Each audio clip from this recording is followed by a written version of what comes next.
How's it hanging, dudes? My name is Sean, and welcome back to another Humanity First video. And, well, today's not necessarily about Yang in this video.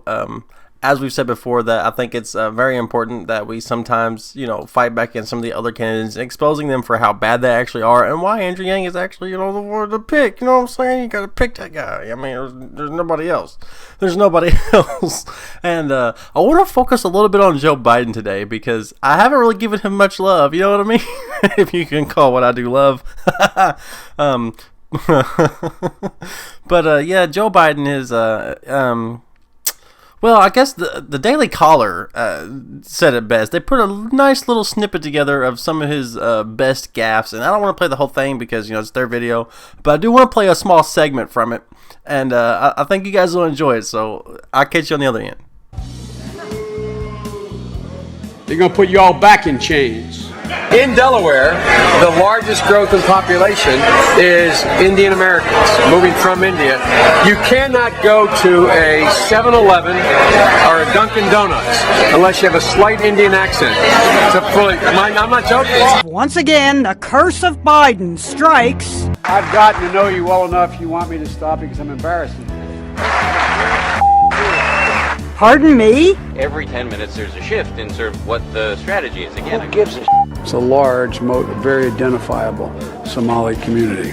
There's an awful lot of driving cabs, and are friends of mine, for real. I'm not being solicitous. I'm being serious. Only 15 Somalis live in the entire state, according to the Census Bureau. And Wilmington cab drivers told CNN they knew of no Somalis driving taxis. The vice president called the Crown Prince of Abu Dhabi today to clarify remarks he made last week during a forum at Harvard. Our biggest problem is our allies. I said, Jill, if there's ever a problem, just walk out on the balcony here, or walk out, put that double-barrel shotgun, and fire 2 blasts outside the house. His mom lived in Long Island for 10 years or so.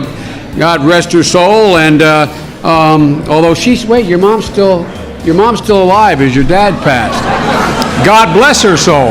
A man who will be the next president of the United States, Barack America. It happens to be, as Barack says, a 3-letter word, jobs. J-O-B-S, jobs. Now is the time to heed the timeless advice from Teddy Roosevelt. Speak softly and carry a big stick. End of quote. I promise you, the president has a big stick. Buy a shotgun. Buy a shotgun. Isn't that crazy? Some of this, he's so racist. I don't even know it. Oh, the poor boomer. Oh man, I know. There's a lot of boomers who watch me, but there's the boomer. It's just a joke. It's just a joke. Don't take it seriously. Political comedian. It's what I do. I make jokes about day-to-day politics. With a slight bias towards Yang. So let's go over here to the New York Times. I'm sorry, I don't mean to laugh, but the New York Times. Every time I say it, them and the Wall Street Journal, it just tickles my funny bone. So they're up in an uproar. The New York Times is the anxious Democratic establishment asks, "Is there anybody else?" Okay, just. The article reads as a parody, but when it gets to Joe Biden, it even gets funnier. So let's go ahead and just read through. This says party leaders who are fatalistic about Democrats' chance in the 2020 are musing about possible late entrances to the race. Sherrod Brown, Michelle Obama, Jonathan Martin. You gotta be trolling me. Okay, so. When a half-dozen Democratic donors gathered at the Whitby Hotel in Manhattan last week, the dinner began with the discussion of which presidential candidates the contributors liked. Oh, yes, you got to ask the billionaires, don't you? But as conversations among influential Democrats often go these days, the meeting quickly evolved into a discussion of who was not in the race but could be lured in. Oh my God! But no mention of Andrew Yang. He scares them too much. You know what I mean? Elizabeth Warren, she's got this mandate, this Medicare mandate. If you ain't on this Medicare plan, you don't get nothing. And of course, if the government just takes care of one whole aspect like that and doesn't let the private sector in whatsoever. There's not going to be no competitive pricing. There's going to be long waits.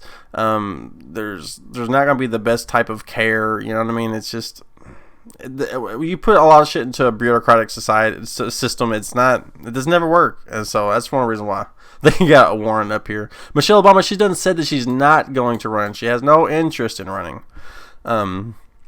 But they continue on with, would Hillary Clinton get in? The contributors wondered. And how about Michael Bloomberg, who Yang has already utterly destroyed? The former New York mayor, right?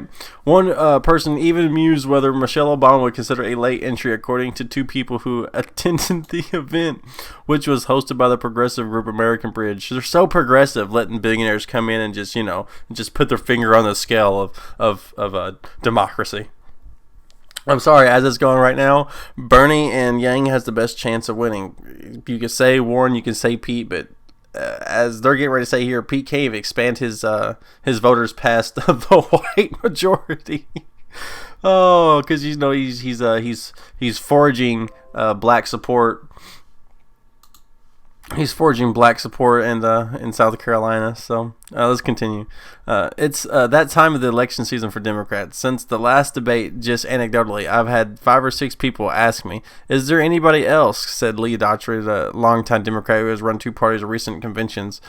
With doubts rising about former Vice President Joe Biden's ability to finance a multi-state primary campaign, persistent questions about Senator Elizabeth Warren's viability of the general election, and skepticism, because she definitely get beat by Trump easily. Pocahontas. Oh my God, I'm having a good time today, guys. I'm sorry. The skepticism that Mayor Pete Buttigieg of South Bend, Indiana, can broaden his appeal beyond white voters. Democratic leaders are engaging in a familiar rite, fretting about who is in the race and longing for a white knight to enter the contest at the last minute. Anybody who makes a meme talking about white knights or anything like that, the media excuses racist, but as soon as the New York Times uses the white knight, it's 100% okay. 100% okay. So it is a regular, if not quite quadrennial tradition for a party that can be fatalistic about its prospects and recalls similar malax moments Democrats endured in 1992 and 2004, and in the last primary when it was Mr. Biden who nearly entered the race in October. But the move of alarm is even more intense because the party's hunger to defeat Donald Trump, it's a hunger, with just over 3 months to go before voting starts in Iowa. Their impatience with finding Mr. and Mrs. Right or Mrs. Right among the current crop of candidates. They don't like Bernie because he's too... He's trustworthy to an extent because he will support corruption when he has to, when it benefits him. But for the most part, he will speak truth to power until they just shut him up, and they will do that because, he supported Hillary, and once you support corruption once, you will support corruption again. That's just the fact of the matter is. Elizabeth Warren, she is corrupt, not to an extent of other people, but yeah, she's still bought and paid for. Man, it's just the way it is. You know what I mean? It's just the way it is. If it's not for the extreme left groups, it's going to be from just a billionaire. So I think it's just so funny that they want to talk about how Biden can't even finance a multi-state primary campaign. He is literally the vice president for 8 years. He has only less name recognition to the president himself. How can he? It's because of his gaffes, man, and the whole play the record player at night on the debate stage and all this stuff. It's just it's sad, man. It really is. And for them to push Biden out like this, or to push him out into the forefront and make him go out and do all this, it's sad, man. They've got to be, and if they're wanting Hillary Clinton to lose again, if they're Michelle Obama, Hillary Clinton, Michael Bloomberg, that's all they got. That's all they got of people who they know is bought and paid for. That's it. You can't bring nobody else out. As soon as Yang starts steamrolling, it's going to be over with, guys. It's going to be over with. So that's all I got for you. Hope you guys enjoyed today. And I think I did a stream today, so, I appreciate you guys for coming back to that. I hope it wasn't too of a choppy stream, kind of a test stream. Anyways, I appreciate you guys, and I'll see you guys in the next one. Make sure you like, comment, subscribe, share, do all that good stuff. And, tomorrow another video.